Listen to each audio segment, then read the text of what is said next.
Hi, with Mocienne Petit Jackson. I wanted to show you my old boarding school administration.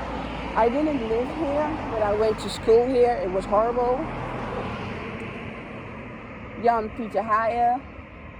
And this is where they did really a lot of child abuse. And if you Google that name, you will see a lot of children who suffered like me. They were really, the house that I was living in, that was from J.P.H.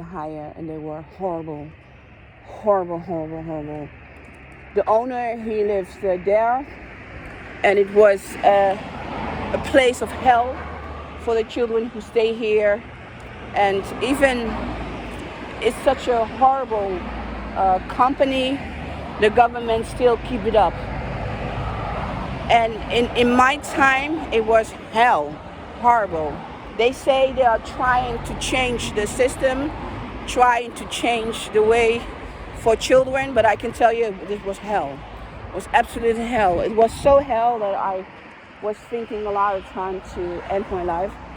This business, they supposed to change my identity, get back my identity of my age that was stolen from me, and they did not do the work. Because of them, I legally suffered for years. Because after when my boarding school was finished, I had to go and do it all myself. And that was really hard. It cost me my life. And my guardian from the government, he's supposed to watch that they did the job, and they didn't do the job. Going back on my bicycle. I haven't been here for 28 or 29 years, and I hate them. I also send them a call. I also send them a telephone call. Tell them I hate them. Many children had worse than me because they didn't have the patience as I did. I had a lot of patience, but they did hear really strong child abuse. It was really great for me to find out that I wasn't the only child who suffered, but this organization always believed that they did an amazing thing for the children, but they didn't. They did not do an amazing thing for children. My other boarding school, Nijmegen, was hell, and they sell the boarding school to them, so they became bigger. And bigger is not always good. So we, the children, we really became the slave. Our life was just nothing. We were just like treated like animals. And when my boarding school sell their business to this one, there were people in Nijmegen saying, you know what, we cannot send our children there. It's not a good place to send our boarding school children. So even they know that this wasn't good for us. Something in my eye, sorry. It wasn't good for us. They sent us there anyway, and we suffered. We really suffered. And the government of the city, Oosterbeek, they really saved us. You know, they were really working behind the screen to make things more bearable for the children. So this government of Remkem, they did a really amazing job to really save children's lives. They really was trying to save children's lives. That's what they did against this horrible situation. The child protection, that's in the name of the law, government part of in Den Hague. They did nothing. They just allowed children really to be destroyed. I have here children telling this story about how brutal they was. It was worse. They went to worse than I was. I was living in a free house. I didn't live here, and I had to go to school here, and I quit. I just quit. They took away all my motivation to do my education in this stupid place. And They still use the name. They still use the name J.P.H. This is really slavery of children. And they changed the name into the business name, but it still say J.P.H. There are no children who have ever been there who has good memories of that place. Totally not possible. In this place, they really did a crime to us. They have really, really, really did a crime to us. And they are still existing, It's absolutely farmland. I have write them a letter that I'm going to sue them. And I'm going to sue them for the injustice and the crime they did to me. And this horrible child therapist, they were from hell, Every child who dared to trust them went through hell. I knew very well that was my intelligence, never to trust them. Never, never, never, never. You may say, okay, God, if they have known my secret, that I know 100% Michael Jackson is my father, I would have ended in a mental house, as most people wanted. They didn't even care.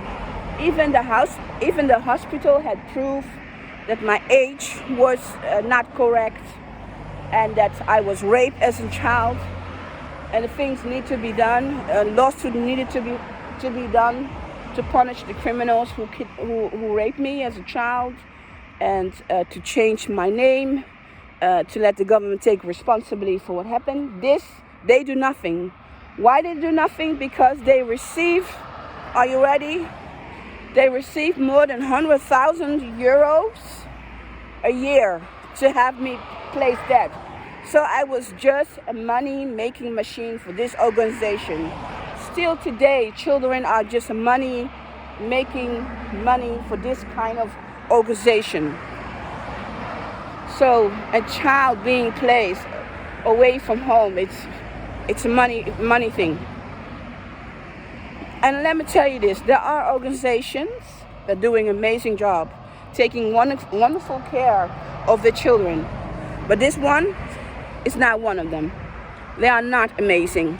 And I feel blessed that my story, that I'm not the only one with this story. I respect and I love people who dare to tell the bad experience of what they did to them. I felt every time when I read a story, someone dare to say it, I feel so honored. I feel so honored, and I have so much respect for the children who have been abused here, who dare to speak out.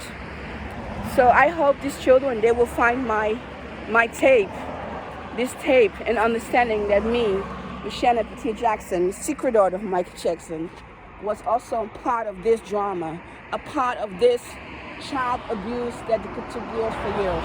And they are still standing with government money. And I hope to live that one day this business will go down. I hope. And with my lawsuit against the Dutch government, I hope things will change. They have to take responsibility. The owner, he used to live here. He tried to be nice, because I always threat him. I always say, I'm going to get you when I'm old.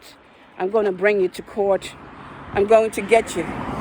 So sometimes I had to come for a conversation. He was very nice to me, to keep me calm. And I remember last time I saw him, he died. The man no longer lives. I asked for my documentation, and it was about me being raped. And I burned the papers.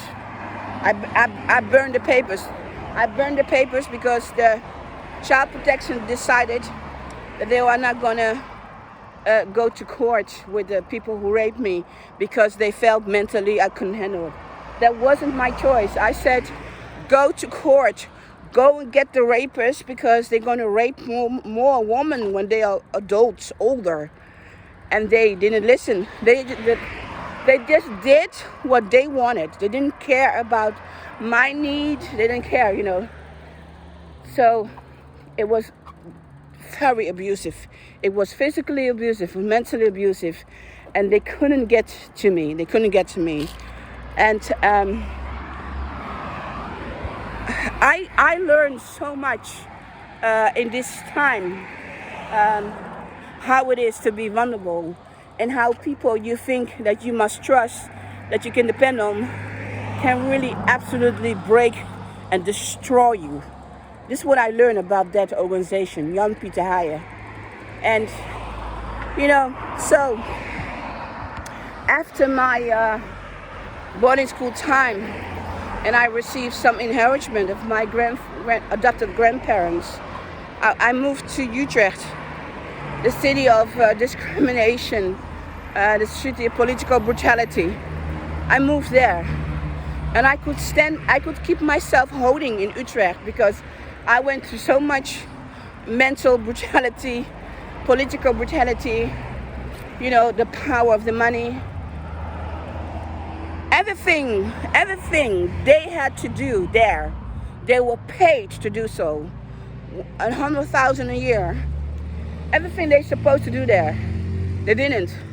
Later in my life, I had to go back to court and get my age changed.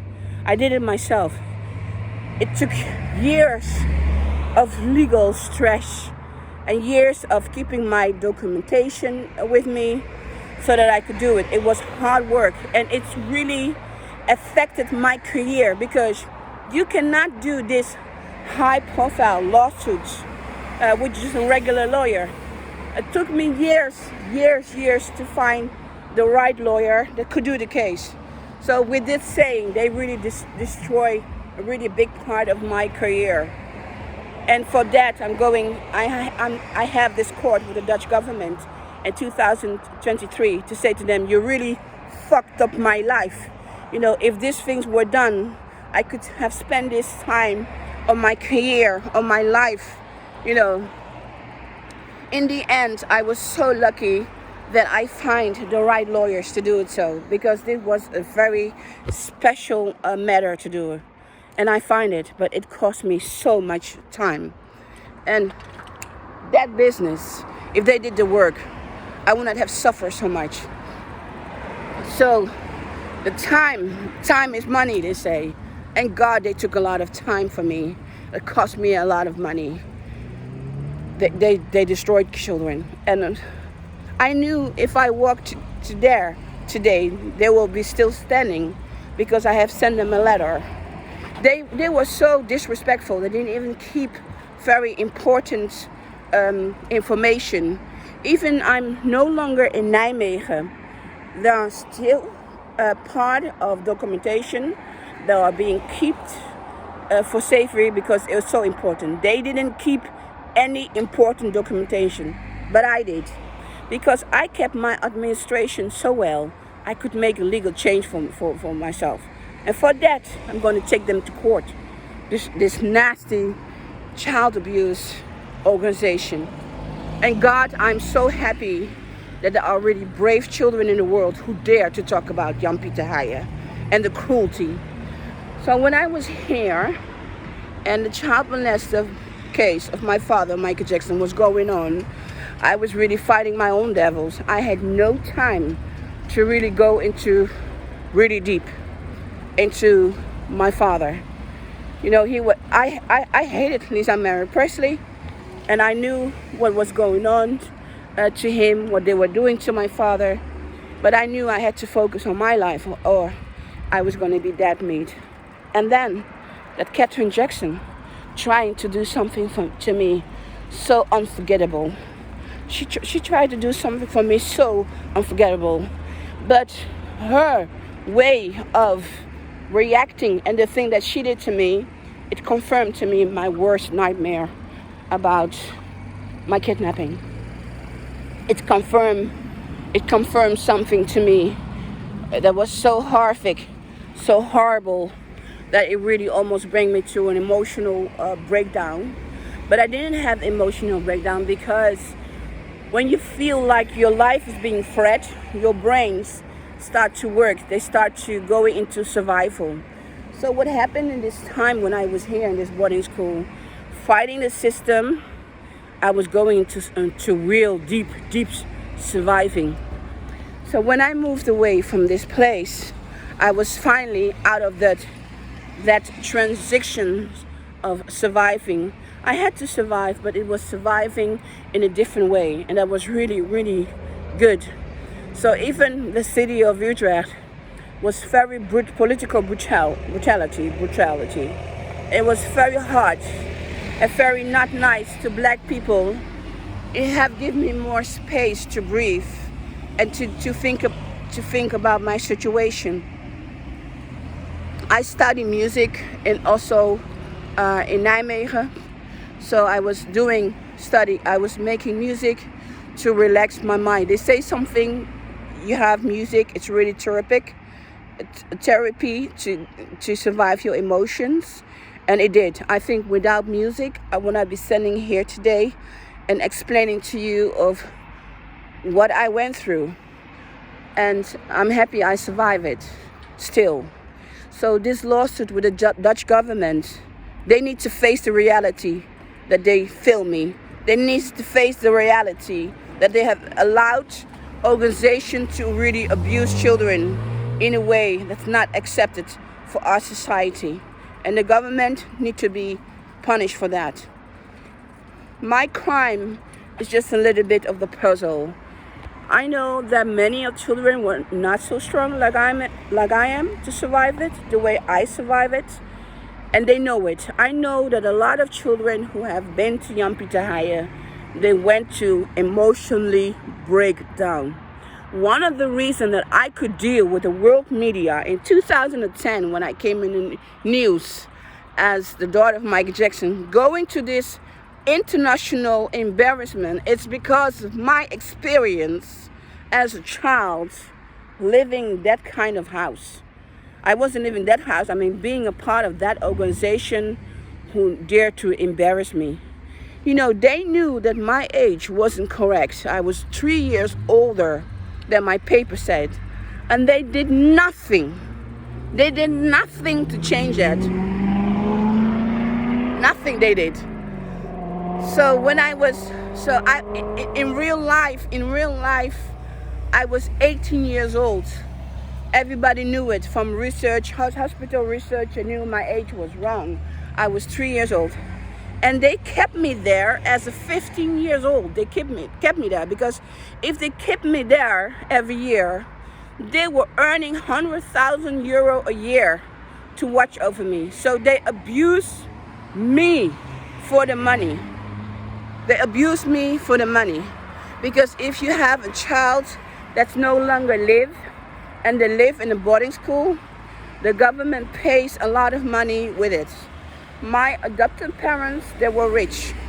So they paid around, I'm talking in euros right now because I don't want to explain to you money in guilders, because we don't have any guilders anymore. I believe that my adopted parents, they were still legal. My adopted parents, I believe they pay around 30,000 euro a year. So let's say they paid 35 a year for my boarding school, and then the government, they paid another 70, something like that. Totally 100,000 euro. So it was their benefit. It was their benefit not to change my name. I mean, not to change my age so that they collect the money. So this company, they use me. They totally use my well-being. But what happened is I inherited some money, and my guardian knew that my age was older, because the money that I received was a lot of money. So they kept almost all my money. But I had it very lucky. I had a very strong lawyer, and he went to court. he went to court for me. They say, you have inherited a lot of money of your grandparents, because my adopted grandparents was also very rich, had a lot of money. And they say, the government is trying to take all your money. So this amazing lawyer, he went to court and he fight the system that this company, the guardians of the court, guardian of the government, could not keep all the money. That at least they had to give me a little bit benefit money, because they were my adopted grandparents, and he wanted me to benefit thing. So that lawyer, he negotiated for me that I could use the money and move away from the boarding school.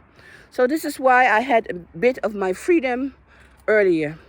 So it was in 1995, I was gone here. I officially, that year, I would become 15. But in real life, I was 18. So with 18 years old, that wasn't my real age, I moved to Utrecht. I had some kind of freedom. But for the way that they have used me, I'm going to court. I want to receive back the money that the government took away from me. I want the inheritance of my grandparents. I want it back. So in 1995, in the same moment, Michael Jackson was married to Lisa Marie Presley, and he was in process of divorcing her. Let me tell you one thing. I didn't give a fuck about Lisa Marie Presley and Michael Jackson, whatever. I was fighting for my own life, and I was fighting for the injustice, what happened to me. And I found out something horrible that Katharine Jackson have done to me. Something that I will speak out when I go on trial with the Jackson family surrounding my kidnapping, after, when I finish the court with the Dutch government. And believe me, I will go to court. I will go to court with the Jackson family for the crime they have done to me. I will go to court. And I will only not go to court if they have to pay me very well for it. I don't need to apologize. I don't give a fuck about the apologize. The suffering that I did. So in 2010, when I came to the world media, going to court, claiming my share of the inheritance of Michael Jackson, was my only way to make sure no one take away my legal rights. So I knew exactly what I was doing. And being publicly thrown to hell by international media, people who don't believe me, I was in that point that I didn't give a fuck. I didn't give a fuck because everything what happened to me and what I had to survive was just too much. So me saying Michael Jackson is my father, it's the last most important things in my life. It wasn't important. And this is why I wrote my book, Thriller, The Dark Side of Netherlands. And you know, when you write a book, you cannot write every specific details and every day-to-day business. It was too much. So when I wrote my book, Thriller, The Dark Side of Netherlands, I tried to write things that people would get the story of where I come from, or what was going into my mind, what I was passing when my father, Michael Jackson, was murdered. You know, when my father, Michael Jackson, was murdered, I had to go to court. And if my father, Michael Jackson, was still alive today, I would still go to court. I would go to court to beat his ass for what he done to me. How dare he? How dare he do this to me? How dare he? So one or the other way, even my father was alive or my father was dead, he was going to get the beating anyway. He was going to get the beating for the thing that he did to me. Anyway, the worst scenario, that my father died. I didn't want my father to die. I didn't want my father to die that way. I wanted my father to stay alive, and I wanted to put him to the embarrassment. And let me tell you one thing. My father, Michael Jackson, was looking for it. He wanted it. Hey, because the world media was going down to find out that he conceived a child. They never find out about it because the Jackson family paid. The Jackson family have paid every journalist who find out I was Michael Jackson's secret, they paid him. They paid them.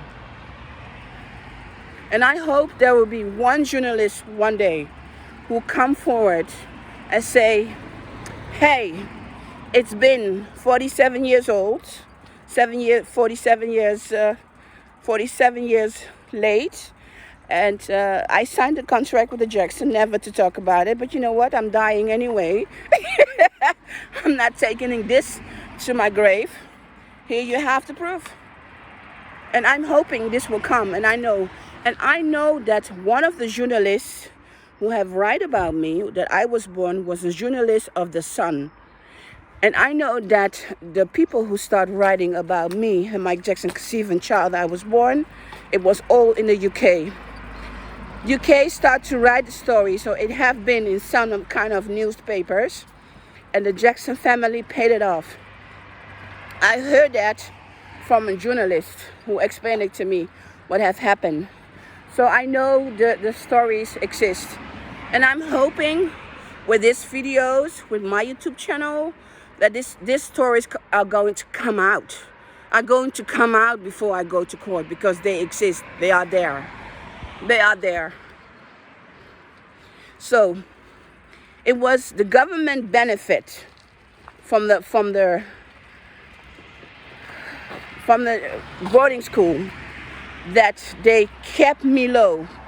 They kept me quiet and didn't change my name so that I could be free.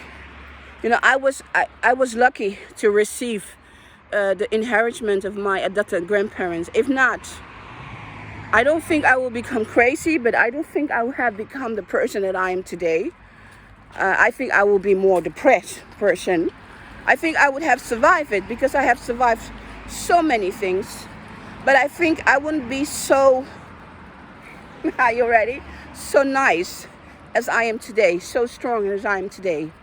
So releasing them, this government of Remkem, of Oosterbeek, they knew the situation so well, and so they gave me permission not to go to school anymore. So they signed it, and they knew I was too good kid, and they knew I was being abused, and they knew that my guardians of the government did a horrible job. So this government, Oosterbeek, they really absolutely saved my life. They saved my life. When I think of them in my youth, I think, oh my God, this is the government who loves children. This is the government who care children. I mean, in every, in every government, they make mistakes. But in this government, they really try to make you count as every citizen. And you know, this organization that J.P.H, they had to change the way of work because of this government that fight them. They had to change the system to make it better, but I know it will never get better.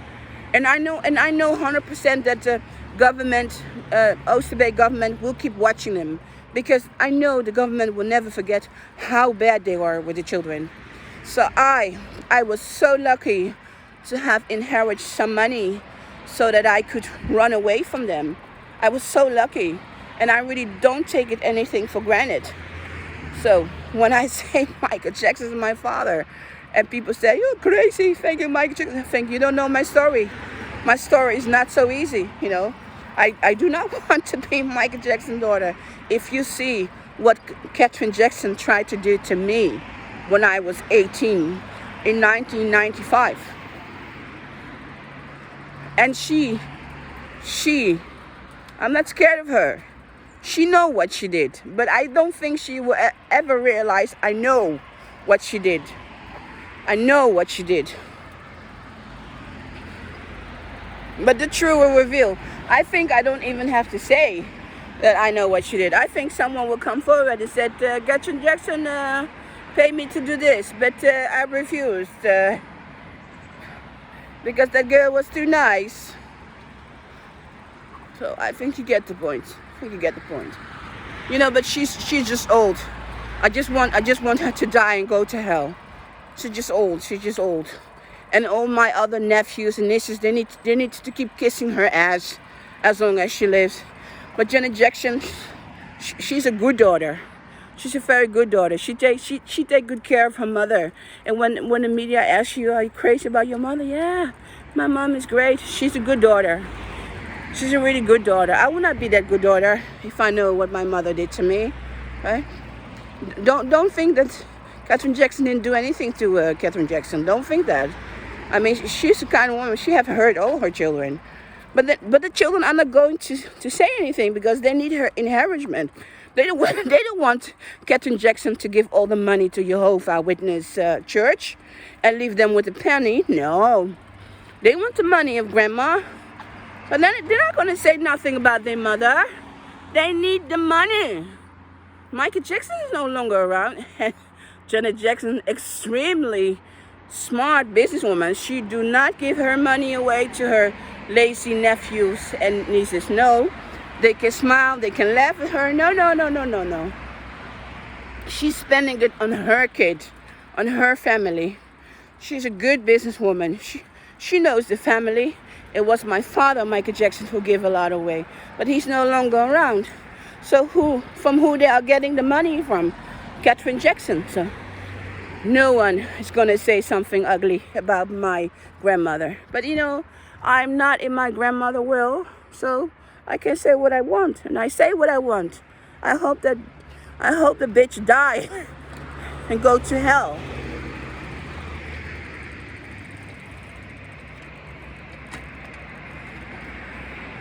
And I know she's surprised that I'm here today. I know she's surprised. But I'm here today because in this village, Oosterbeek, there were really people who loved me.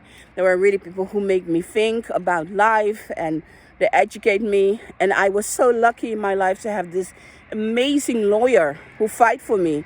This lawyer, he made sure he gave me money for my inheritance that the government tried to take all, so that I could get out. So that I could get out of them. So that I could get out of the system. I still had a guidance while I was already 21. Am I saying 18, 19, 21? I wasn't supposed to have one. And for that, I'm going to court for emotional damage. Because government already knew, proven by the system, proven by the medical system, that my age wasn't correct in my adoption papers, that I was really older. And everyone agreed that I needed to be treated as my age, but nobody did. And everybody agreed that someone had to go to court and change my age so I could get out of the system. And they didn't, because they wanted to make money out of me. So while Michael Jackson was playing his married life with Lisa Mary Presley, fighting his child molester case, I was fighting for my life. And all the things I was thinking about my dad was, fuck you. I don't want you to die, but I don't want you to die there, but fuck you, I hate you. That was going to my mind. So when my father, Michael Jackson, died, and I came to the world media, people say, she want to be Michael Jackson's daughter. Oh yeah. I was really thinking, like, go to fucking hell. Go to hell. So 13 years ago, I made the decision for me. No one was going to take away my legal right. No one. And I would have go to court if my father would be alive or my father would be dead. It's the best decision I ever made. And going to court with the Dutch government in 2023, it's the best decision of my life, and I cannot wait for the result. I have told my lawyer, I decided I will not be in court on that date because I don't feel I can control myself. I really feel like if I go to court and I have to listen to the lies of the lawyer protecting the government, saying that they did an amazing job, I feel like I can have a mentally breakdown. How will my mentally breakdown be? I think I will take and share and throw it on them. I think I will take out my shoes and throw it on them. I feel every time I try to imagine how it will be for me to be in court and listen to their bullshit about what happened to my life, I feel I'm drowning. I feel I'm going down. And I keep telling myself, no, Mocienne, you'll be 47, and you're a mother, you are CEO of a healthcare company, you know how to behave. Everything. Every time I try to tell myself, no, I can do this, my mind, my body is going into this. No, I cannot. You're asking too much for me. Every time I'm running, I'm doing my sport, I'm dancing, I try to tell myself it's going to be okay. My body just tells me, no, it's not going to be okay. I cannot handle it. My head telling me I cannot handle it. I start to have fever. I'm getting in a shock every time thinking that I will be in a court with them and I have to listen. I'm going to hyperventilate. I'm really going to hyperventilate every time I think, okay, I can do that. I really wake up sweating. I'm totally sweating. My heart is like I'm having a heart attack. My muscles are already hurting, I think. And then I was thinking, you know what? That's it. I give up. I'm not going to try to be so strong anymore. I just can't. I just cannot be in a room with these lawyers. So I wrote my lawyer. I said to my lawyer, I'm very sorry, Tony. I love you very much, but you have to do it yourself. I'm not going to the lawsuit. You have to do it yourself. And if people find me weak, sorry, then I'm weak. Then I'm weak. They did too much crimes. If I have to be in court because I murdered someone and I have to listen to how I hurt someone, fine. It's my punishment that I have to listen to what I have done. But in my situation, they did a crime to me. And they want to talk that they did the right thing. They didn't do the right thing. And I cannot bear it. I just cannot bear it. I every time I'm thinking, okay, I'm gonna sit in court, I see myself losing it. So this is the first time in my life I cannot be strong. I cannot be powerful. I cannot be a strong woman. I cannot be intelligent. I just don't control my emotion. I feel weak. I even thought about it. Should I go to a psychiatrist? Should I go to a psychiatrist who will help me prepare for the court, to bear it? And my head, my body said, I'm not going to bear anything. I'm not going to take anything. I'm not taking anything anymore. This is what my body is telling me. Forget it. This is what my body is really screaming at me. And I'm feeling, whoa, I don't know myself this way. Oh, I remember when I was 16, I like, do not touch me. No, I'm not going there. Don't touch me. I remember the feeling when someone said, you are intelligent. We want you to go to that school. I'm not going to that school. I'm not going to be around that school. Forget it. I remember that.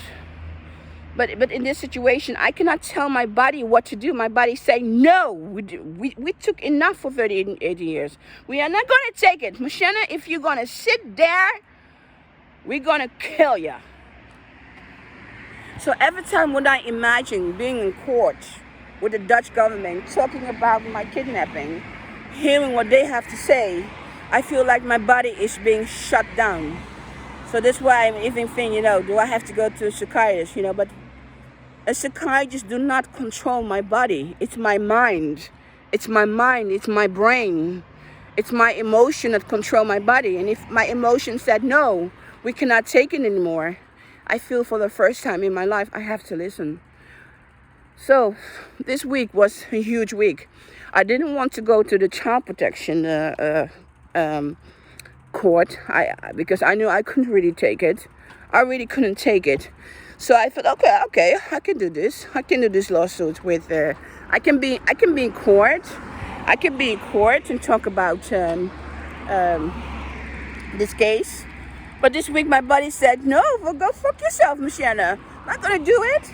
I'm not gonna take it. I'm gonna shut you down. And you know what happened? You know what scary thing happened is that I start to have all blue. My body was getting all blue.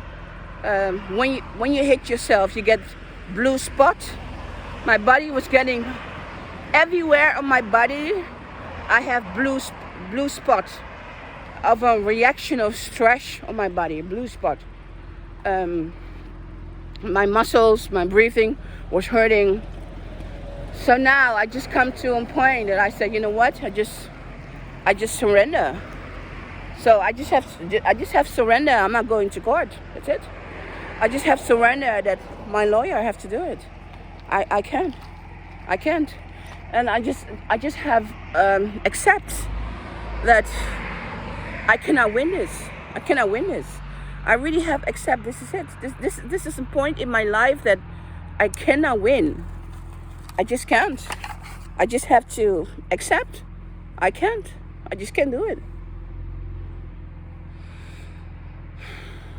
And I kept dreaming about this. I kept having nightmares about it. I didn't want to go here. And today I wake up and I felt, okay, I have to go.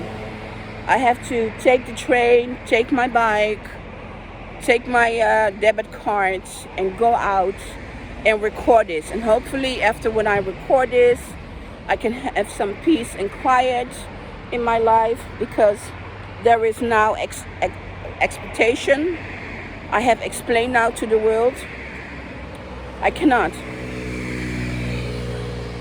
I will go to court that day, but I will not be in a courtroom. I will be downstairs. Near the court. My lawyer can call me, can ask me something if the judge really wants, but I'm not going to be in court. I'm not going to be in the room, you know.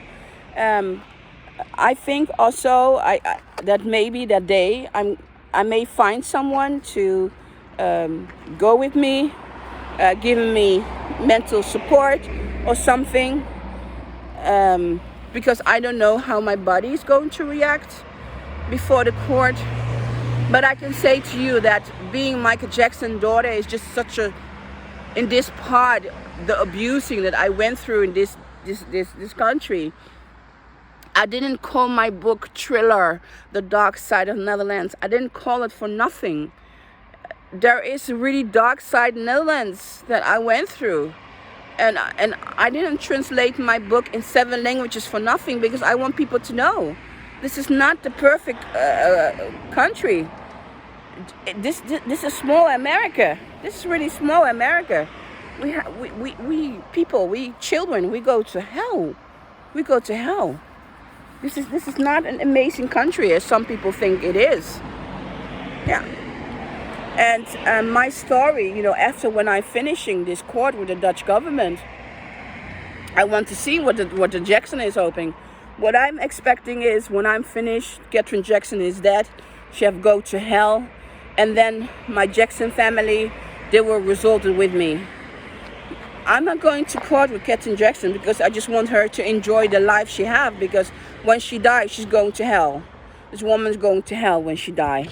So I thinking, just enjoy the time you have now here in this world. Because when you die, you will go through hell. If you do this kind of things to your children, you go to hell. You really go to hell. And I know that my grandmother excuses because she has polio. She couldn't make friends. She had to go to embarrassment. She developed mental illness. It's no excuse to treat your grandchildren that way and your children that way.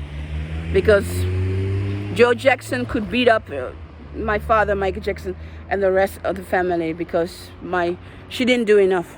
She didn't do enough. You know, even after the Jacksons were already millionaires, she could still divorce Joe. She didn't. She stayed. There were so many times that she tried to divorce Joe Jackson 3 times. She didn't.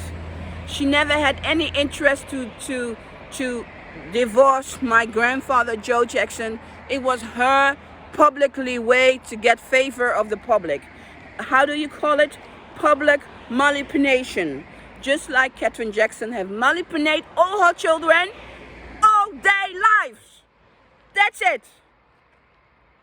So when I'm finished with this Dutch government, the Jackson family, they can better think very well how you all are going to satisfy me.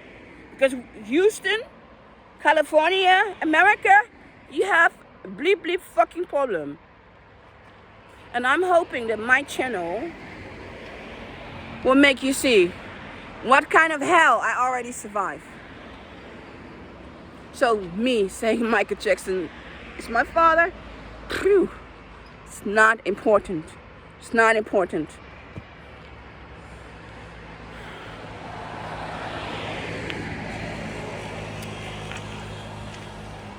So this was really, I'm not gonna lay down because I'm on my YouTube channel. You're really going to get my emotions. You're really gonna get my emotion because I'm not gonna take it, The way that my name is in the media, crazy woman wanna be Michael Jackson's daughter. No, I'm not crazy. And I'm not a wannabe. I'm not a wannabe. Michael Jackson is my father. And I'm his daughter. That's it. Even he have find me in the street, even another hooker give him to me. Nothing changed. He is my father. And the Jackson family know it. DNA, no DNA. Even Jermaine Jackson is in DNA, my father. Doesn't change anything because Michael Jackson is my father. Michael Jackson is the only father I know. And I had no time in my life being in the delusional, oh, Michael Jackson, my father, oh, he's such a great guy. No, he's an asshole.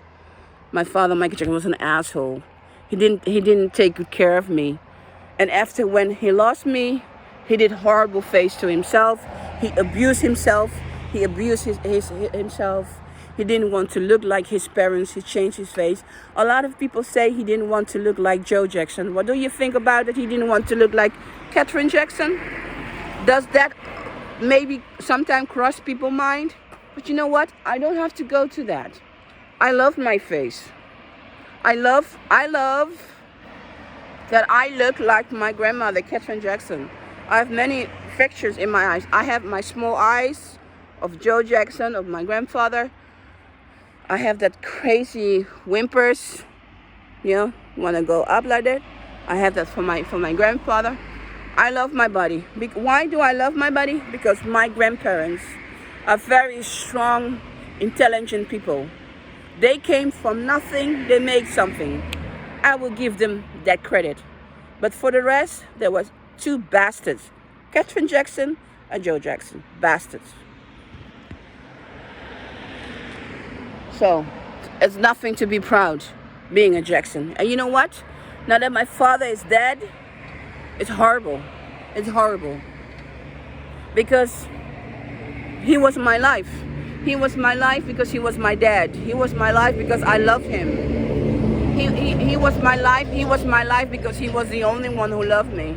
And I appreciate that when a child molester came in 2003, that he sent his bodyguards to protect me. He sent his best bodyguard to protect me. And for that, my father proved me unconditional love.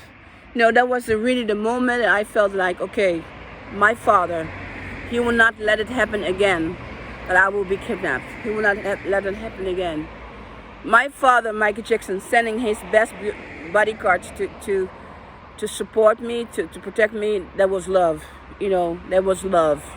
My father, Michael Jackson, who makes sure if anything happened to him, Elizabeth Taylor will be there for me. That's love. And with that saying, I want to say, whatever I've cursed my father, Michael Jackson, I love him. I'm proud to be his daughter, and I miss him. I wish he was alive to see me what I'm doing. I wish he was alive. And I'm proud with my dad. And for where my father came from, he accomplished an amazing life. Amazing. He did the best that he could. And for that, I'm extremely proud with my dad. So, in 2023, I will not be in the courtroom with the Dutch government because emotionally, I cannot handle. It's too much happening to me. And I'm not going to apologize for that. My emotions, till then, I'll keep sharing with you. And I will give you an honest of my being about the situation. So there was Mocienne Petit Jackson in Oosterbeek, the government place that I loved the best. I loved Oosterbeek because they have really meant something huge in my life. They saved me in what they could. And for that, I will always love them. The people of Oosterbeek, I love you. Thank you so much for your love and the way you care for me, such a lonely teenagers. Thank you. Because of you, I'm independent. Because of you, I run my own business. Because of you, you educate me so much. I have no words to express.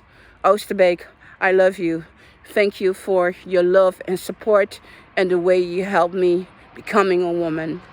It was Mocienne Petit Jackson. Thank you for watching my channel. And I keep you updating about my court with the Dutch government in 2023. Bye-bye.